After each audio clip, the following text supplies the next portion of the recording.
Alright, we were doing chapter number 16, Development of Organism and Continuity of Life.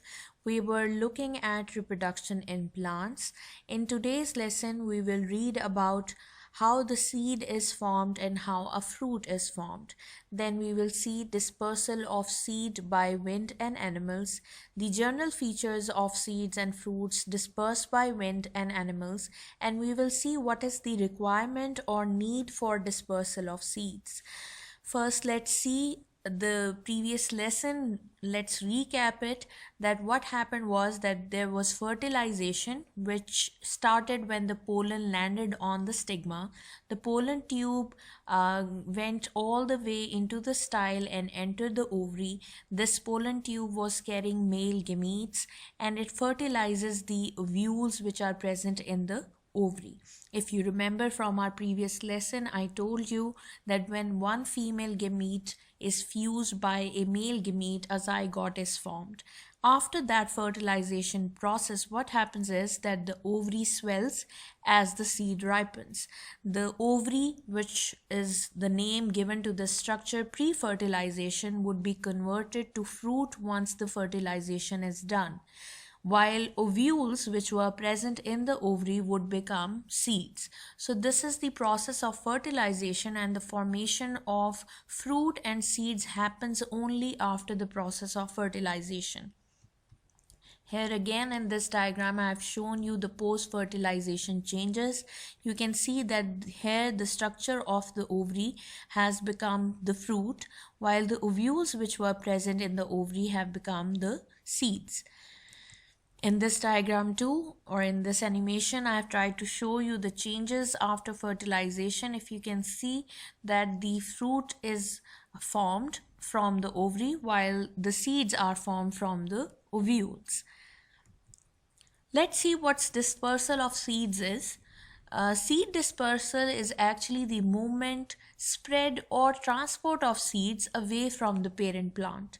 Plants, we all know, that have a very restricted mobility. They are unable to move and rely upon a variety of dispersal factors, those that can carry their seeds away from the parent plant. In our later slides, we will read that why this dispersal is required or why it is needed. For now, we are looking at that how it is done. What are those factors which will take the seeds away from the parent plant? It can be biotic factors, it can be abiotic factors. Abiotic factors or vectors such as wind carry the seeds away from the parent plant, while in the case of biotic vectors we have birds and animals which carry the seeds away from the parent plant. So we saw in this slide that the seed dispersal is actually the movement or the transport or spread of the seeds away from the parent plant, and it is done by two ways.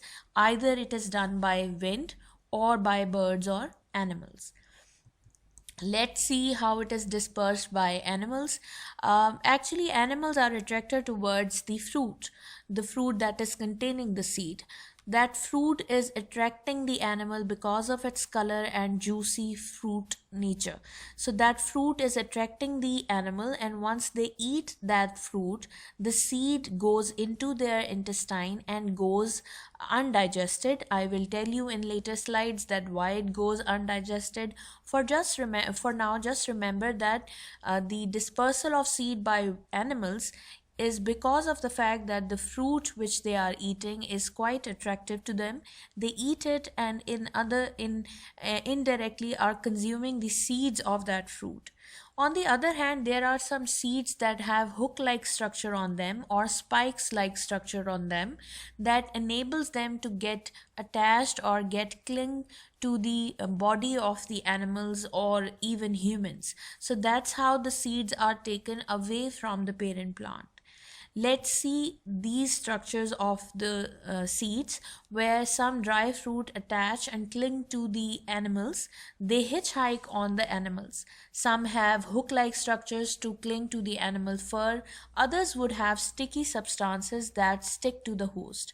In the diagram, you can see that there are certain fruits and seeds which have hook-like structures or sticky substances, which help them to get sticked on the surface of animals and even humans, and these seeds are then carried away from the parent plant. Here I have tried to show you that the features which are required in a fruit whose seeds would be dispersed by animals.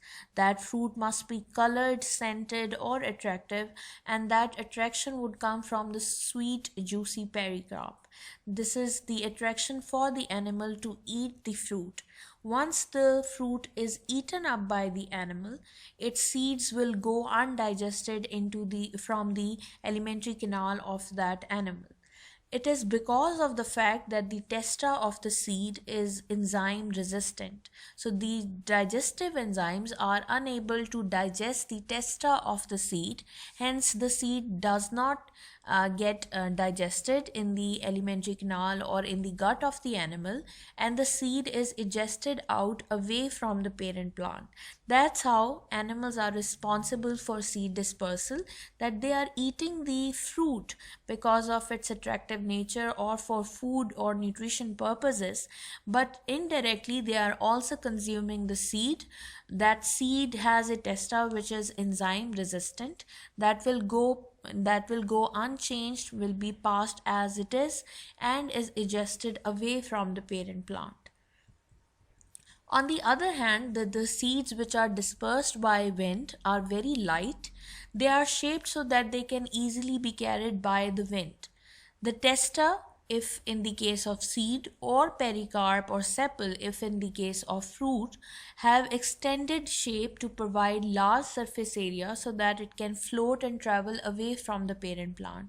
Or they would have a parachute of fine hair which will help them to float in the air and be transported away from the parent plant. Like here in this animation, I've tried to show you a fruit which has parachute-like structures over it, which is helping it to be transported by wind away from the parent plant.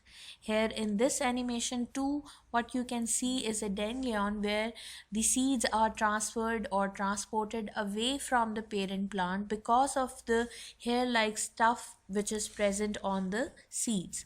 This is helping them to be carried away by the winds very easily. Now we have to see why the dispersal is necessary, why there is a need that we need to transport or carry the seeds away from the parent plant. Why can't they grow just next to their parent plant? The reasons for the dispersal or for the requirement for the dispersal of seeds are many, some of which are discussed in coming slides. To prevent competition, this is the first point which is helping you to understand that why dispersal of seed is very important. It is because of the fact that if the plants will grow very closely together, they have to compete for light, water and nutrients from the soil.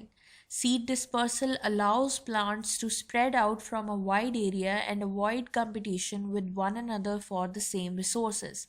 So you see, if the plants are growing on a restricted area very close to each other, they will have to compete for the resources. These resources may include light, water and nutrients which is coming from the sun and from the soil. So now when they have to compete, only some of them would be able to get the proper nutrition or proper water or light to grow. Many of them won't be able to survive after a certain period of time. So it is very important that we prevent this competition, and it is done because of the spread of or dispersal of seeds. When the seeds are dispersed away from the parent plant, they are able to get the proper light, water and nutrition from the soil and will have a proper growth. This will not happen if the seeds are not dispersed away from the parent plant. So this is one of the reasons why it is necessary, or why it is important, that seeds grow or are dispersed away from the parent plant. The next point is the colonization of new areas. If the plant is colonizing more areas, it spreads the offsprings in order to colonize more environment. This will reduce their chances of predators destroying all of the plant's yearly seed production. So we know that the seeds which are being produced may be consumed by animals or predators. So when the plants are colonizing different areas, their chances of survivals will increase. Moreover, if the plant is located on a restricted area, not spreading into wide areas, not colonizing new areas, it will not save the plant species in case of natural disasters or calamities. For instance, if there is a drought or flooding, if the plants were placed in a restricted localized area, that area, if destroyed by natural disasters, will also destroy the entire plant species. This can be prevented if the plants are colonizing different areas on a wide area. Their survival chance will increase if they are colonizing different areas. The next point is the prevention of disease. Close proximity of plants may lead to spread of diseases in plants, which can be prevented when seeds are dispersed away from the parent plant. It's a point very easy to understand that if plants are placed nearby to each other, the diseases are easily spreaded among them. If we need to prevent it, we need the dispersal of seeds so that the newer plants, the daughter plants, would germinate or would grow away from the parent plant, so there would be less risk of spread of diseases.